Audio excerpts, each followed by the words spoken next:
The Call of Life. Hundun Baby. April 7, 2004. Lao Tzu, the ancestral celestial being, warned humanity in the Tao Te Ching. When the people no longer fear authority, an unimaginable and uncontrollable power will descend upon them. Today, humanity fears nothing. People dare to say and do anything.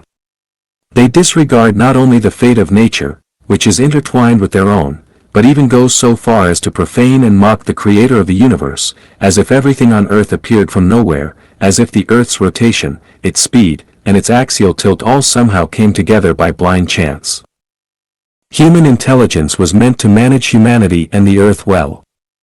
Yet, as more and more people turn their backs on the greatest creator, they gradually lose their heavenly nature, innate nature, turning the earth into a chaotic mess.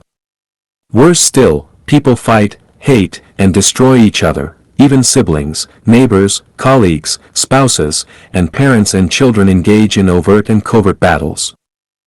Modern human civilization is on a path to self-destruction. It is imperative that we reflect deeply on this so-called civilization. To survive on this planet, humanity must meet at least 3 basic conditions. Love the greatest creator. Love nature. Love humanity itself. Without meeting these 3 conditions, humanity has no right to dwell in the home the greatest creator has created. Does humanity today meet these prerequisites? A single fallen leaf does not indicate that nature has gone awry, but when leaves begin to fall en masse, it is a sign that winter is near. One person turning away from the greatest creator may not spell disaster for humanity. But when the majority turn away, we must recognize, humanity's winter is at hand. Humanity must be restrained. Humanity must be saved. Human civilization has already reached a critical point. One more step forward, and the consequences will be unimaginable. It's like a blind person who has already reached the edge of a cliff. One more step, and they will surely fall.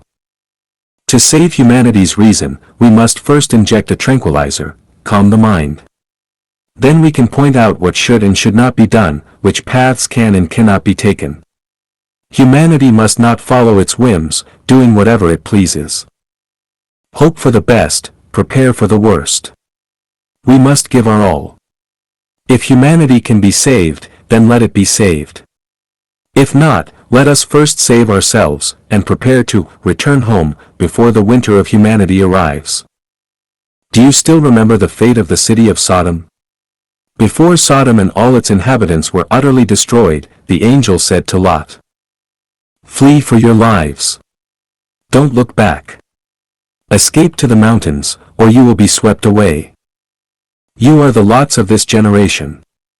I say to you, flee for your lives. Do not hesitate. Flee to Lifechanyuan, or you too will be destroyed." But who exactly do I mean by you? You may measure yourself against the following criteria to see if you are among those I refer to. Whether or not you are a Christian or Buddhist, you feel an instinctive closeness and reliance on Jesus and Sakyamuni. Whether or not you've read the Bible or Buddhist scriptures, or know their teachings and lives, you feel a natural trust and hope in them. This feeling is not born of intellect or knowledge, but of a physiological response and a resonance in the soul. You were likely born in a place of natural beauty, near rivers, springs, creeks, lakes, or the sea. Deep inside, you always carry a strong hope for a better future. You have a vague sense that Earth is not your true home, that you come from another world, and you feel out of place in this one. In your dreams, you have at least once dreamed of flying. If you flew above the clouds, you are a celestial being from the Elysium world. If you flew above treetops, you are a celestial being from the 10,000-year world.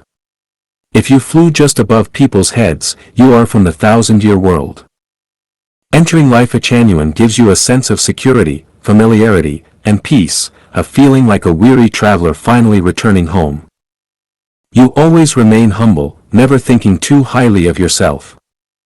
You feel reverence and gratitude toward the greatest creator. You love nature deeply and respect all life.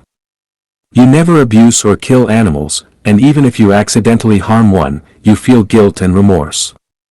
You treat plants as if they were your own hair, rivers and lakes as if they were your veins, mountains and soil as if they were your flesh and bones, and air as if it were your skin. If you meet any 3 of these 8 criteria, you should understand, you are the harvest we are gathering, or one of those sent from the heavenly realm to help us reap this harvest. Lifechanyuan is not a city, a mountain, or a cave. It is an invisible space. Your physical body cannot enter, only your heart and soul can.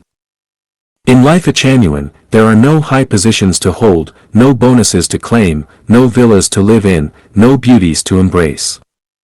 All that exists is the spiritual communion between sages and celestial beings. Lifechanyuan is a gathering place for the most spiritual sages of humanity, for souls filled with great love. There is no power to seize, no profit to compete for. Outside Lifechanyuan, there may be many masters, geniuses, or remarkable people. But as Shakespeare once said, a genius who sits idly by, no matter how elegant or outstanding, remains a deformed genius. A genius without love is a monster. Here I have gathered some words from spiritually insightful thinkers. May these inspire your passion and courage for this great mission. To strive, through hardship and ingenuity, for a great and sacred cause is entirely worthwhile. Charles Dickens. We should not remain content, snugly sealed within the shell and crust that once nurtured the seeds of our ideals, for only by breaking through can life unfold in its full vitality and beauty, offering its gifts to the world beneath the gentle sun. Rabindranath Tagore. Great men have always crossed vast deserts before reaching the glorious peaks. Honoré de Balzac. The most extraordinary things are often the hardest for people to understand. Victor Hugo. The greatest person is also the one most capable of enduring humiliation. There are unique individuals in this world whose presence profoundly shapes your life. Even a brief encounter can feel like a rebirth, changing your entire way of living. Maxim Gorky. To become great, one must pay the price. The work of a genius is irrigated with tears. Balzac. Talented people often attract slander. Even the greatest will hear the barking of dogs. Hugo. I have always believed that no inborn or acquired talent can achieve anything unless combined with perseverance, humility, and diligent hard work. Dickens. Genius and evil are incompatible. Pushkin. If only I had 10,000 grand mansions to shelter all the world's poor in joy. Du Fu. Worry before all others worry, rejoice only after all others rejoice. Fan Zhongyan. The road ahead is long and far-reaching, I will seek the way through all realms. Chu Yuan. Living ideals should remain connected with the changing, developing pulse of life. True freedom does not lie within safe boundaries, but along the adventurous roads of risk, where fresh experiences abound. Tagore. The better a person is, the purer and more honest their soul. But their determination may be weaker, their spirit more fragile, and their life harder. Loneliness and sorrow are their fate. Gorky. In the world of inevitability, man has extreme limits. In the world of hope, man has infinite potential. Tagore. To pin your hopes on one person is a dangerous way to live. Hugo. Faith stands above all powers and is the source of all things. Romain Rolland. Faith is the power of life. The answers it gives to life's riddles contain humanity's deepest wisdom. Tolstoy. We should ignite the light of reason within ourselves so that those lost in ignorance may see us. Gorky. Those who accomplished great deeds in ancient times were not only gifted with extraordinary talent, but also possessed unwavering perseverance. Su Shi.